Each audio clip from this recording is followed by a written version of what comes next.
Monsieur Ibrahim Hassan, bonjour. Bonjour. Chargé des questions économiques et sociales du Parti de l'Indépendance et du Travail, PIT, et vous venez de faire un tout premier passage à l'émission Sans détour que Ce n'est plus organise. Qu'est-ce que vous pensez de cette émission? Mais je l'ai découvert il y a juste une semaine et je trouve que vraiment ce genre d'émission manquait. Et on a vu tous les plateaux, mais ce format, véritablement, je pense que ça manquait à l'opinion pour mieux cerner de façon plus concrète les préoccupations des leaders politiques dans ce pays. Et que pensez-vous de la prestation de nos éditorialistes, du présentateur au cours de cette émission? Mais c'est des experts. Moi, c'est toujours intéressant de discuter avec des gens qui en savent autant que vous-même. Alors, ça facilite le débat et on ne perd pas de temps. Et voilà pourquoi moi, je ne sais pas quel a été le casting pour les autres, mais ce casting-là, je l'ai trouvé très professionnel. Alors, en tant qu'homme de gauche, vous comptez certainement des amis, du moins du point de vue idéologique en Amérique latine, mais la gauche latino-américaine est en perte de vitesse avec récemment la destitution de la présidente Dilma Rousseff au Brésil et l'arrivée au pouvoir de Mauricio Macri qui est de la droite et certainement peut-être bientôt, on ne sait pas dans combien de temps, Maduro qui va certainement perdre le pouvoir au profit certainement de Henrique Capriles, qui est aussi un homme de droite. Ici au Sénégal, c'est à quand le printemps de la gauche sénégalaise? Vous voyez vous-même que quand on parle de la gauche, il ne faut jamais oublier ce qu'il y a derrière. C'est la lutte de classe. La lutte de classe peut arriver à un moment où les conditions sont réunies pour que la gauche accède au pouvoir. Et en ce moment-là, si les conditions de rapport de force sont consolidées, la gauche continue de gouverner. Mais la lutte de classe n'étant pas statique, il arrive au moment où les rapports sont renversés et la gauche perd le pouvoir. Mais la gauche peut revenir en analysant ses faiblesses et en rectifiant le tir pour de nouvelles conquêtes, conformément à l'évolution de la lutte des classes. Ici au Sénégal, les classes sociales ne sont pas encore très matures. Et elles sont la plupart, la grande majorité que constituent les paysans, les travailleurs salariés du secteur moderne, les travailleurs de l'informel. Tous ces gens n'ont pas encore la conscience politique qui leur permette de comprendre qu'ils sont une classe à part par rapport à la classe des capitalistes, des entrepreneurs, des bourgeois. Tant qu'on n'arrivera pas à ce que ces travailleurs et ces masses populaires n'arrivent pas à avoir cette conscience-là, ce ne sera pas l'heure de la conquête du pouvoir pour la gauche. Tout ce que la gauche fait actuellement va dans ce sens. Dans quel sens? Dans le sens de créer les conditions qui permettent cette prise de conscience. En faisant quoi? Les luttes démocratiques. Nous sommes parvenus avec ces luttes démocratiques à deux choses fondamentales. À libérer l'expression l'expression orale et physique des citoyens, par exemple les médias. La démocratisation des médias par le biais de leur privatisation, c'était un combat que nous avons mené historiquement et on l'a gagné. Oui, et aujourd'hui, comment voyez-vous l'avenir de la presse sénégalaise? L'avenir de la presse sénégalaise est en tournant, parce que la presse sénégalaise est gangrénée par l'apport d'entrepreneurs privés.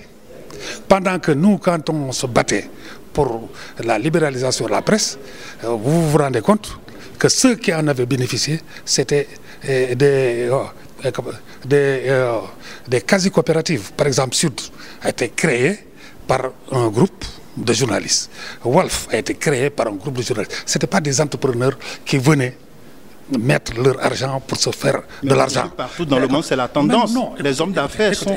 Écoutez, je dis au Sénégal, les hommes d'affaires ont envahi ce secteur pas longtemps.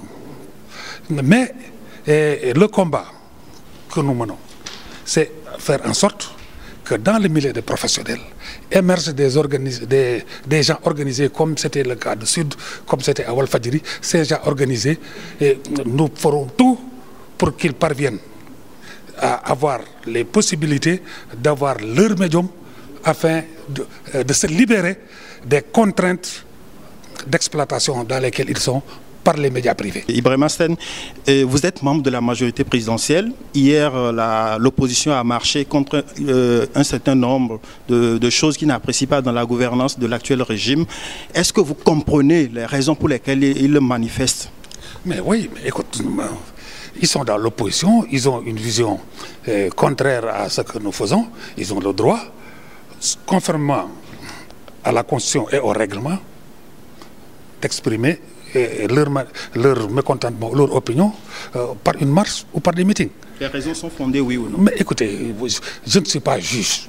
Je ne peux pas dire que les raisons sont fondées, mais ils ont le droit d'exprimer ce qu'ils pensent. Vous êtes un acteur politique? Je suis un acteur politique, mais je te dis encore une fois, je ne peux pas dire aux gens ce que vous pensez là, vous n'avez pas le droit de le penser. Ce n'est pas normal. Je cherche d'être démocrate, moi. Ibrahima Sène, merci. Je te remercie. Hamidou Anne, vous êtes analyste et consultant en communication, éditorialiste au Monde Afrique. Vous venez de faire un premier passage à l'émission Sans détour avec Ibrahima Sène. Et que pensez-vous du concept de l'émission et ensuite de la prestation de l'invité? C'est un concept très intéressant qui est nouveau et qui est rafraîchi dans le paysage audiovisuel, médiatique et numérique plus précisément sénégalais. Je pense que dans ce pays, on a besoin de plus débattre de fond, de questions de fond, parce que souvent on parle de questions de politique politicienne tous les jours. Depuis notre tendre jeunesse, on parle du fichier électoral, on parle de la sécurisation des élections. Et je pense qu'aujourd'hui, le débat, il a changé. Le débat aujourd'hui, il est question sur les questions doctrinales, sur les questions économiques, sur les questions écologiques, sur aujourd'hui comment répondre concrètement et massivement à la demande des préoccupations des populations sénégalaises dans le monde rural, dans les banlieues et dans les centres-villes. Alors moi je pense que des tribunes comme ça devraient se multiplier afin aujourd'hui d'entendre la voix de tout le monde. Chaque personne dans une démocratie a le droit à la parole, mais chaque personne aussi a le devoir d'exprimer une parole sensée, une parole qui puisse faire avancer les questions sociales, les questions économiques et les questions politiques. Et je pense que des tribunes comme celle-ci participent aujourd'hui à l'éclosion du débat responsable et citoyen au Sénégal. Alors, est-ce que l'invité Ibrahima Sène vous a convaincu? Ibrahima Sène ne m'a pas convaincu. Ibrahima Sène a été beaucoup dans les rappels historiques, beaucoup dans les faux fuyants et les faux semblants. Mais bon, je pense aussi c'est que le temps était assez court pour avoir un débat beaucoup plus intéressant et beaucoup plus profond, parce que j'aurais aimé qu'on parle davantage de la situation de la gauche, etc. Quelle est aujourd'hui la situation de la gauche dans notre pays, qui est quand même dans un état assez dramatique, et malheureusement il le refute. Et je pense que c'est dommage de le refuter parce que ça saute aux yeux et que tout le monde le sait. Donc il s'est bien défendu sur les questions et on le comprend parce que vu eu égard à sa position. Mais bon, je n'ai pas été convaincu, mais je pense qu'on aura un deuxième round ou un troisième round pour peut-être approfondir certaines questions. Alors pour finir, que pensez-vous de la marche d'hier de l'opposition? Moi, je pense qu'en démocratie, chacun, comme je l'ai dit tout à l'heure, a le droit d'exprimer sa position, mais de façon responsable. Et je trouve que le Sénégal est une grande démocratie, notamment quand on... Et je pense que le Sénégal, on la compare souvent, cette démocratie, aux autres démocraties africaines. Mais je pense qu'on est au-delà aujourd'hui. Le Sénégal est cité dans les plus grandes démocraties du monde. Donc, on n'a pas le droit aujourd'hui... Pourquoi? Parce que c'est un pays où l'état de droit est respecté, c'est un pays aujourd'hui où il y a des alternances démocratiques pacifiques, c'est un pays qui peut organiser un référendum sur le territoire national et dans la diaspora en 30 jours. Je pense qu'on a une administration responsable, compétente et technique. Un référendum très problématique. Très problématique, mais bon, moi c'est les questions techniques et programmatiques qui m'intéressent davantage. Donc je pense qu'aujourd'hui, comme je le disais, nous sommes une grande démocratie et nous n'avons pas le droit de faire moins, nous n'avons pas le droit de régresser. Donc je pense que la marche, c'est important que l'opposition puisse décliner sa position en marche. C'est important que le préfet puisse autoriser la marche parce que c'est un droit garanti par la Constitution du Sénégal. Après, c'est dommage que l'opposition veuille changer son itinéraire. Je n'ai pas trouvé cette attitude responsable, mais Et voilà, comme je l'ai dit, il faut qu'on dépasse aujourd'hui la question infantile primaire de la démocratie, qui est la question que j'appelle logistique, des marches, des manifestations. Il faut juste qu'on aille beaucoup plus davantage en profondeur sur le débat de la souveraineté, sur le débat de l'économie et sur le débat, enfin, du développement économique et social de notre pays. Pape Fall, vous venez de passer à l'émission Sans détour comme présentateur pour la première fois. Comment cela s'est passé, ce baptême, pour vous? Un baptême de feu. Parce que, vous savez, quand on est journaliste de presse écrite et qu'on se retrouve dans cette position, c'est vrai qu'elle est toujours avantageuse parce que modérer ou interpeller, c'est valorisant, mais c'est également très très stressant. Et ce que je retiens de cet exercice de manière générale, c'est qu'on avait un panel de qualité. Ça également, cela nous a permis peut-être de tuer rapidement le stress d'une certaine manière, parce que le début n'était pas très très évident, nous le savons. Mais la qualité des intervenants, des éditorialistes, mais également le profil de l'invité qui est très relevé, nous a permis vraiment, nous pensons, d'avoir peut-être donné le meilleur concernant les questions qui ont été abordées, telles que l'indique l'intitulé, le générique de l'émission, Sans détour. Cela a été véritablement sans détour. J'ai déjà eu à participer, mais cette expérience, elle a été assez intéressante pour nous. Et je pense que oui, c'est un format d'émission qu'il faut véritablement sauvegarder. Et est-ce que la prestation d'Ibrahima Sène a été à la hauteur de ce que vous attendiez? Vous savez, c'est un homme qui est connu, qui généralement ne se pose pas trop de questions par rapport aux questions qu'on lui pose. Il répond avec, je dirais, même une certaine générosité. C'est un homme de combat et qui a également la tête bien sur les épaules, qui sait donc aller au charbon quand c'est nécessaire. Je pense que l'émission nous a permis simplement de mieux le découvrir par rapport à cela, et on sent véritablement qu'il est dans son élément, qu'il est sur son chantier, être au service des populations de manière générale, je devrais dire sans détour. Modignan, vous venez de recevoir Ibrahima Sène sur le plateau comme invité de ce 14e numéro de Sans détour. Est-ce que la prestation de l'invité vous a convaincu? Non, la prestation de l'invité ne m'a pas convaincu, non plus celle du présentateur. Je crois qu'il y avait des questions essentielles que nous devrions passer en revue. Malheureusement, on a perdu beaucoup de temps avec la première question. On a laissé trop parler l'invité, au point que les questions essentielles n'ont pas été abordées, à mon grand regret. C'est vrai que c'était un premier exercice pour lui, il n'est pas habitué, le présentateur. Bien sûr, je comprends parfaitement qu'il a eu des difficultés parce que probablement, manifestement, il n'était pas à l'aise. Donc, probablement, il n'a pas eu une expérience dans ce genre d'exercice. Et il l'a dit d'ailleurs. Il l'a dit. Et pourquoi Ibrahima Sène ne vous a pas convaincu dans ses réponses? Parce que vous non plus, vous ne l'aviez pas fait cadeau, hein?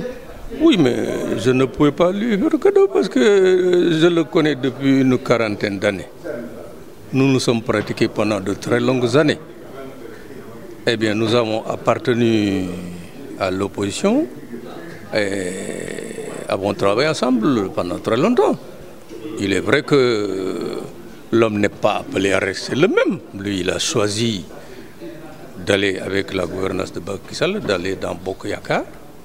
Mais même on peut être dans Bokk Yakaar et rester quand même soi-même.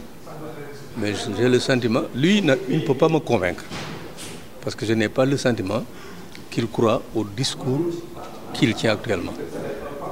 Je n'ai pas été convaincu du tout par sa prestation, malheureusement qui n'est pas là. Pourquoi il ne peut pas vous convaincre par rapport à son discours?